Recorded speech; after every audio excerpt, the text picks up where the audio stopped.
Selamat siang. Pokok bahasan kita kali ini adalah menghitung beban merata ya. Beban merata penuh dan beban merata sebagian. Pertemuan sebelumnya kita sudah membahas tentang beban terpusat, sekarang beban merata. Soalnya yang ada adalah suatu gelagar sederhana tumpuan A dan B, bentangnya 10 meter, dibebani beban merata sebesar 30 Newton per meter. Pertanyaannya adalah yang pertama, berapa besar reaksi vertikal di A dan B, kemudian berapa momen maksimum dan berapa besar gaya lintang di titik A dan B. Oke, kita langsung lanjut ke penyelesaiannya ya.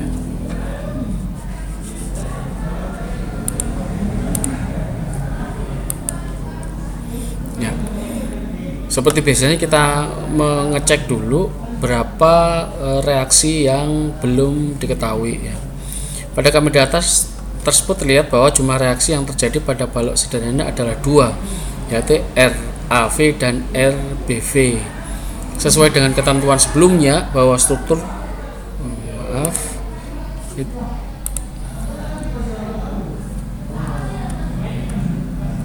Sesuai dengan ketentuan sebelumnya bahwa struktur yang memiliki jumlah reaksi tidak lebih dari 3 dinamakan statis tertentu, maka dapat dikatakan bahwa struktur balok sederhana di atas sebagai statis tertentu. Ketika sudah dinyatakan sebagai satu statis tertentu, maka bisa diselesaikan dengan prinsip kesetimbangan. Kemudian sebelum kita menyelesaikan, jika ada beban merata seperti ini, kita akan mencoba mempermudah dengan merubah dari beban terpusat tadi menjadi kita akan mencoba merubah beban merata tadi menjadi beban terpusat ya. Caranya bagaimana? Beban merata dirubah menjadi beban terpusat adalah mengalihkan beban merata dikalikan dengan bentangannya. Jadi kalau beban merata tadi bentangannya 10, kemudian beban meratanya 30 Newton per meter, maka besarnya beban terpusat adalah beban merata dikalikan bentangannya. Beban merata yang 30 dikalikan bentangannya 10 sama dengan 300 Newton. Letaknya di mana? Letaknya adalah di tengah-tengah bentang. Jadi kalau kita pernah di fisika ya, atau mata kuliah mata pelajaran yang lain dulu waktu di SMA, kalau kita mencari titik berat benda persegi itu kan membuat garis diagonal dari sudut ke sudut. Ini juga dari garis diagonal dari sudut ke sudut. Kemudian titik perpotongan itulah letaknya titik berat. Makanya saya gambarkan seperti ini, maka lokasi beban terpusatnya itu adalah pas di titik beratnya. Di titik beratnya adalah setengah bentang ya. Kalau bentangnya 10, maka titik beratnya adalah 5 meter dari sisi kiri atau 5 meter dari sisi kanan.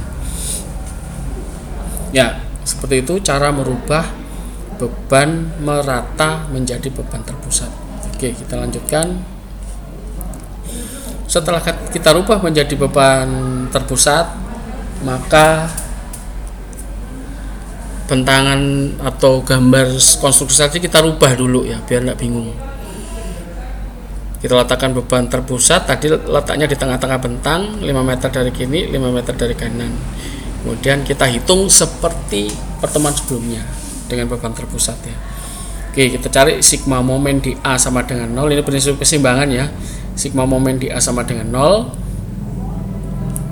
Sigma momen di A sama dengan 0 mencari semua gaya yang punya jarak terhadap titik A. Jaraknya semua gaya apa saja? RBV dengan Q ya, Q besar ya. Oke, sigma momen di titik A berarti RBV dikalikan dengan jaraknya 10, kemudian dia RBV ke titik A, dia berputar berlawanan arah jarum jam, maka nilainya negatif.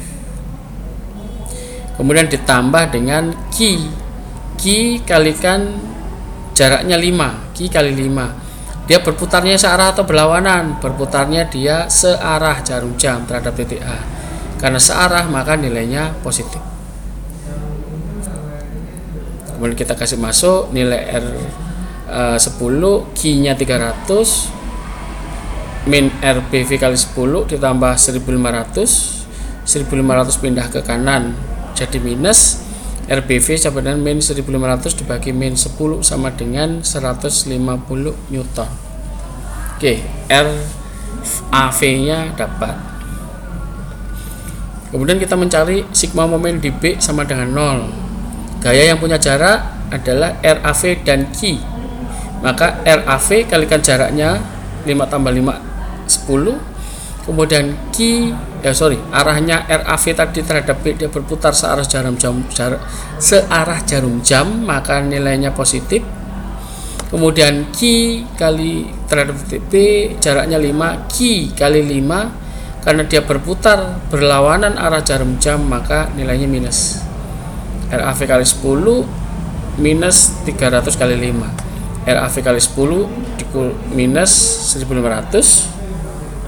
RAV kali 10 sama dengan 1500. RAV sama dengan 1500 dibagi 10, RAV sama dengan 150. Kalau konstruksinya atau bebannya simetris itu seperti ini ya, pas di tengah-tengah betul, maka RAV dan RBV nilainya sama. Tapi jika titik beratnya atau gayanya ini tidak sama, jaraknya ini tidak sama antara kiri dan kanan, maka disebut sebagai tidak simetris atau unsimetris.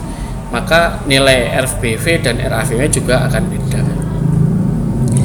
Kita cari sigma vertikal sama dengan 0. Yang vertikal RAV RBV, karena gayanya ke atas maka nilainya positif.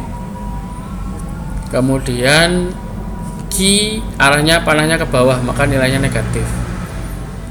RAV 150, RBV 150 dikurangi Q-nya ke bawah 300 kurangi 300 0. Berarti gayanya sudah betul ya.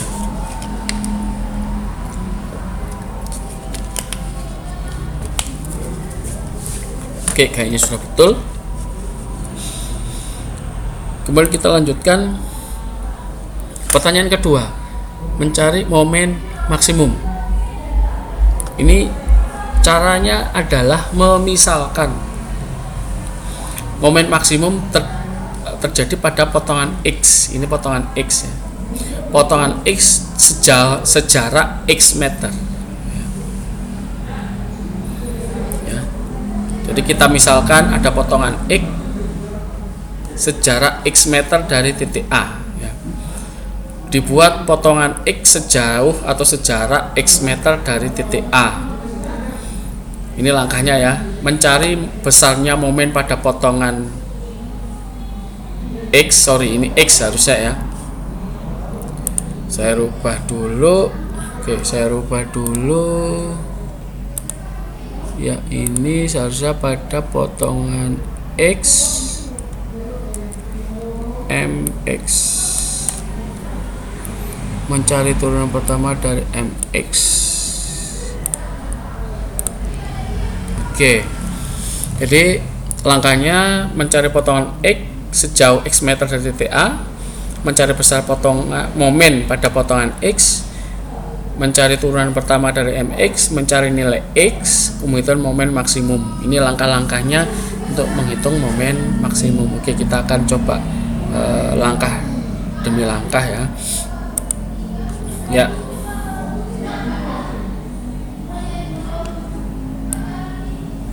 Ya. Tadi kita membuat potongan X sejauh X meter, ini kepotong ya. Sejauh X meter. Biar ini tidak kepotong ya. Saya taruh di bawah saja. Oke. Ya, kita mencari